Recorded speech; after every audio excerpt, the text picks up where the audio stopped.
그러니까 1억을 지급한다는 거, 국민들이 과연 이게 합당한 소리인가 의아했다가 이제 관심을 가지면서 그럴 수도 있겠구나, 이런 시대가 된 것 같습니다. 자, 그러면 1억을 지급을 하게 되면은 인플레이션 우려도 있고요. 또 예산 집행에 쏠림 문제도 있을 텐데 이걸 관해서 어떤 그 해결책을 가지고 있는지 7분 정도로 답을 해주시기 바랍니다. 1억을 여러분들에게 18세 이상 모든 국민에게 1억을 주면 3,400조가 일단 풀려나갑니다. 그래서 양적 완화를 두 번 합니다. 처음에 2,000조, 그 다음에 바로 한 달 있다가 2,000조. 이렇게 해서 여러분들의 통장에 돈을 주게 되는데 3,400조가 풀리면은 우리나라 경제에 엄청난 경제 파이가 커집니다. 그러니까 말하자면은 일본이 8,000조의 양적 완화를 한 다음에 일본 엔화 가치가 좀 떨어졌어요. 그래서 수출이 증가했습니다. 우리도 한국의 금융 파이가 지금 너무 작아요. 이 금융 파이를 3,400조를 늘리면 그 중에 한 2,000조는 은행으로 들어갑니다. 가계부채가 2,000조니까 은행으로 들어가고 나머지 돈은 1,400조 정도는 시중에 풀려요. 인플레 안 생깁니다. 약간의 인플레가 있다고 해서 디플레이션이나 에그플레이션이나 이런 플레이션과는 다릅니다. 인플레이션도 약간은 필요합니다. 그래서 우리가 펌프물에 숟가락으로 지금 물을 계속 붓고 있어요. 근데 펌프는 작동 안 되고 우리 국민은 빚어 흐득이고 있어요. 그런데 차라리 그냥 한 바가지 가져와서 다 부으면은 펌프물은 계속 나오죠. 그것은 돈이 풀린 만큼 경제가, 기업들이 장사가 잘 된다.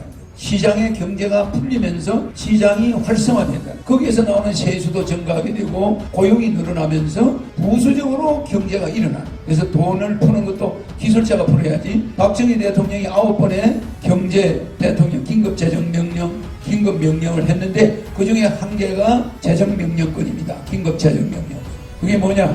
사채 동결이었어요. 사채 동결. 그래가지고 한국 경제가 일어났지. 박정희 대통령이 사채 동결을 안 했으면 여러분은 사채 이자 내다가 우리나라 경제에 절대 일어날 수 없었어요. 모든 빚을 없애버립니다. 판관조치. 제가 3,400조를 푸는 것은 박정희 대통령이 했던 그 정책에 똑같은 정책입니다. 굉장히 중요한 겁니다. 박정희 대통령이 18년간 제일 잘한 것은 사채 동결, 긴급조치. 대통령 헌법 71조, 76조 1항에 대통령의 긴급재정명령권을 박정희 대통령이 한 번 썼어요. 그 다음 김영삼 대통령이 두 번째 썼습니다. 우리 역사에 뭡니까? 대통령 되자마자 금융실명제. 그거는 나라 망하는 거였습니다. 앞으로 저는 대통령이 되면 금융실명제는 즉각 폐지하고 부동산 실명제도 즉각 폐지합니다. 이런 또 얘기가 있습니다. 18세 이상에게는 150만 원을 별도로 더 지급하겠다. 이건 어떤 근거로 말씀하시는 건지? 여러분들이 직장을 다녀봐서 알지만은 우리나라 2,400만 근로자 중에서 정말 월급 받아가지고 적자 나는 사람은 한 5%밖에 안 됩니다. 나머지 2천만 명 이상이 전부 적자예요. 그래서 월 150만 원이 나오면은 생활이 안정이 됩니다.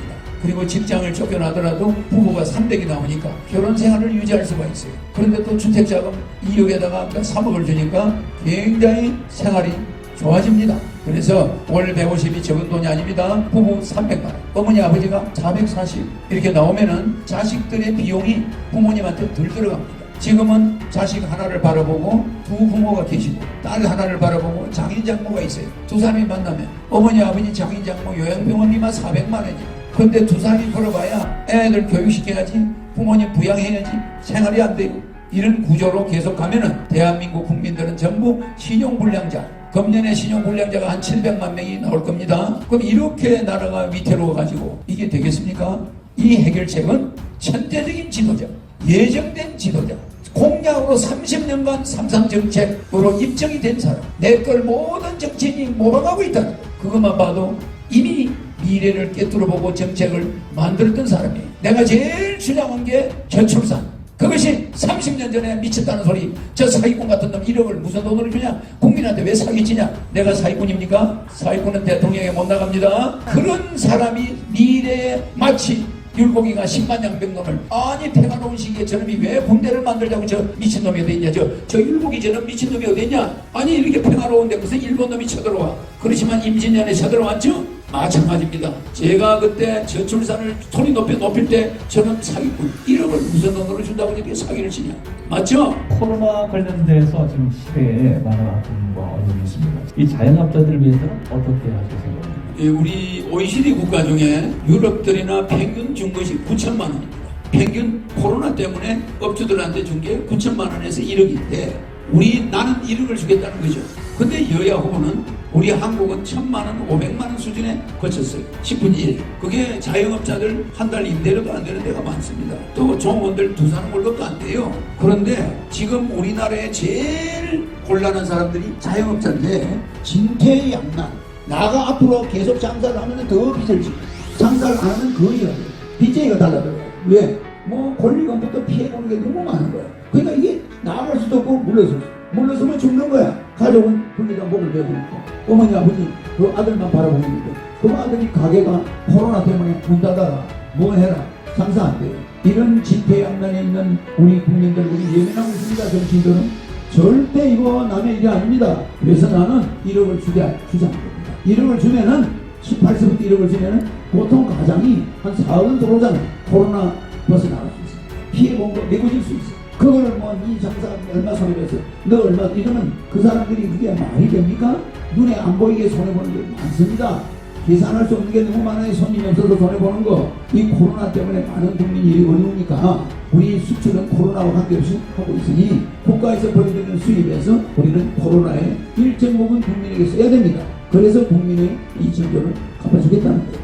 가계부채가 약 1,900조 됩니다. 이걸 내가 해결해줘야 1년에 100조의 이자가 안 나갑니다. 이 1년에 100조의 이자가 나가는데 일본은 이자가 없어요. 그러니까 일본 국민과 기업들은 이자 부담이 없는데 우리는 코로나 전국인데다가 이자는 내야 돼. 1년에 100조를. 그러면 이 1년에 100조가 안 나가고 시장으로 한번 들어간다고 보세요. 2,000조를 갚아버리고 이자를 안 내고 그것이 시장에 100조가 매년 투입되는 경제가 일어나. 이 사람들은 이 돈이 투입된 이후에 경제 이 빵이 커지는 걸 몰라요. 이 경제 파이가 커지면서 거기서 소비가 늘어나면서 또 이익이 나와요. 이유가 어찌되었든 국제 석유 가격 및 원자재 마켓의 장기 추세가 실종되었으며 지난 10년간 모든 금융수단과 정책을 동원하여 유동성을 공급하였지만 실물 경제 호황은 요원해졌고 자본주의 및 공산주의 상위 계급의 금융버블 수익만 만들어냈다. 미국, 일본, 유럽, 중국의 트리클다운 정책은 결국 실패했다. 80년대 케인즈 이론을 현실 경제에 접목한 트리클다운 정책은 80년대까지는 산업 구조의 기틀을 만들어내고 사회 인프라를 창출하여 경제 낙수 효과를 이루어내는 데는 성공했지만 40년이 지난 지금은 글로벌 산업 구조, 글로벌 공급 체인망, 생산 소비 라이프 사이클이 달라졌기 때문에 더 이상 유효하지 않다는 점을 경제학자들도 모른다. 트리클다운 이론은 화폐의 흐름을 위에서 아래로 흐르는 물로 인식한다.